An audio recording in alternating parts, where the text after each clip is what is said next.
Welcome back to the deep dive. Okay, so the Emmy nominations are out. They dropped. And the buzz is already huge. Oh, yeah. You know how it is. The internet just lights up. Lists, takes, predictions. Exactly. It's a lot to sift through. Right. So our plan today is really to cut through some of that noise. We've got the official list, and we're going to pull out maybe the most, surprising facts. Yeah, and look at what these nominations actually signal about where TV is headed. That's really resonating, right? Exactly. The talent, the platforms. It's a fascinating snapshot. Absolutely. And just scanning the list, a few things really jumped out immediately. Can we start with Owen Cooper from Adolescence? Oh, yeah. Incredible. 15 years old. He's now one of the youngest ever nominees for Best Supporting Actor in a limited series or TV movie. And get this, if he wins, he'd actually be the youngest male acting Emmy winner ever. That's huge. And it says a lot, doesn't it? About what? Talent discovery. Yeah, partly that. But also I think about the Academy being willing to see really authentic performances, even from younger actors. It shows they value that raw talent, maybe more than just big names sometimes. Yeah, that's a great point. And the surprises don't stop there. I mean, Harrison Ford at 83. For shrinking. His very first Emmy nomination. It's kind of wild. It really is. Long overdue, maybe. Maybe. And then you've got RuPaul. Ah, yes, the queen of Drag Race. Setting a new record. Most nominated reality host in Emmy history. Incredible consistency and impact there. So you've got this kid, this absolute legend, and this reality TV icon. What does that mix tell you? It's broad, isn't it? Right. It shows the Academy is maybe looking wider, Mm-hmm. recognizing different kinds of contributions from breakout stars to, well, institutions. Okay, let's zoom in on the shows themselves, the ones really dominating this year. Top of the heap, Severance, 27 nominations. Wow. 27, that's a massive number. It really is. What does that dominance signal to you? Well, it cements Apple TV Plus is a major player in prestige drama, doesn't it? I mean, shows like this, these sort of darker, complex, maybe slightly off-kilter dramas on streaming. They're not just niche anymore. They're leading the pack. Yeah, feels like a real shift. Definitely. And Severance isn't alone up there. Right. Close behind is The Penguin with 24 nominations. Still showing the power of that established IP, the Batman universe. And then tied with 23 nods each, The White Lotus and The Studio. Yeah, White Lotus continuing its strong run and The Studio making a big splash.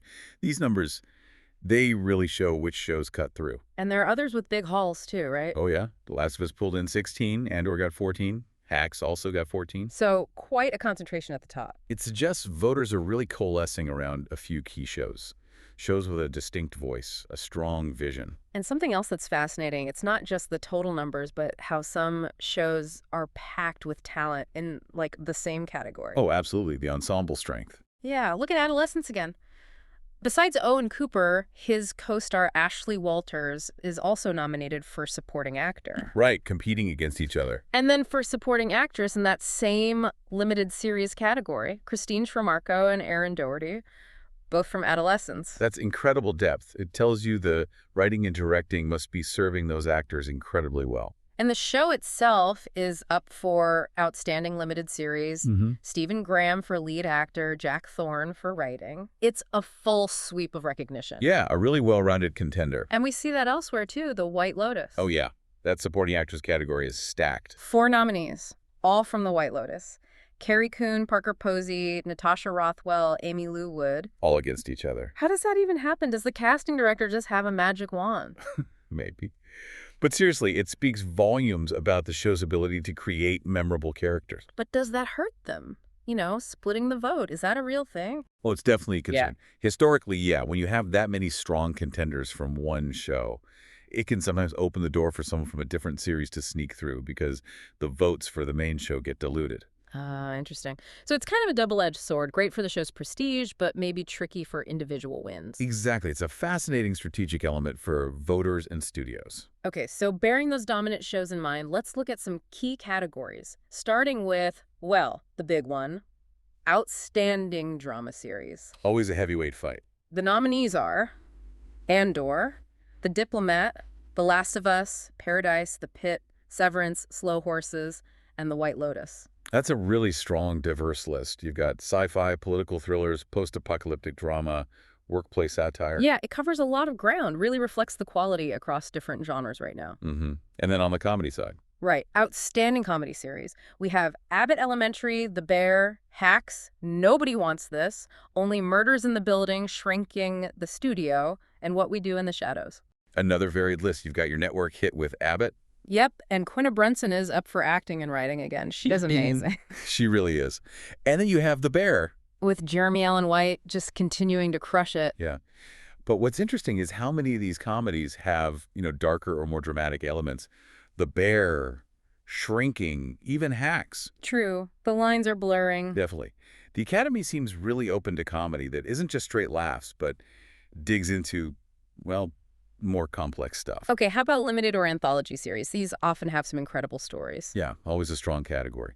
The nominees are Adolescence, Black Mirror, Dying for Sex, Monsters, The Lyle and Eric Menendez Story, and The Penguin. A mix of true crime, anthology, character studies. It really feels like this is where some of the most kind of challenging or boundary-pushing narratives often land.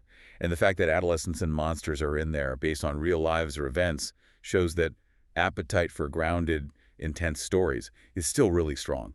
And you can't talk Emmys without talking about the lead actors. Some huge names this year. Absolutely, across all the categories. For drama, you've got Pedro Pascal for The Last of Us, Adam Scott for Severance. Bella Ramsey, also for The Last of Us, obviously.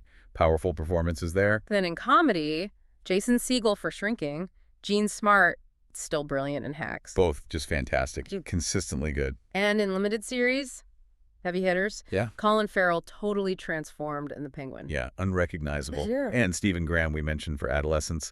Kate Blanchett for Disclaimer. It's a real mix of established stars delivering incredible work and maybe some slightly newer faces making a massive impact. And it's not all scripted, of course. Reality, variety, talk shows, they get their moment too. Right. Important part of the TV landscape. For reality competition, the nominees are The Amazing Race, RuPaul's Drag Race, Survivor, Top Chef, and The Traitors. A lot of familiar faces there, long-running, successful shows. And like we said, RuPaul setting that record for Drag Race. Yeah, his continued recognition just highlights how culturally significant that show remains. It's more than just a competition. Then for scripted variety series. A tight one.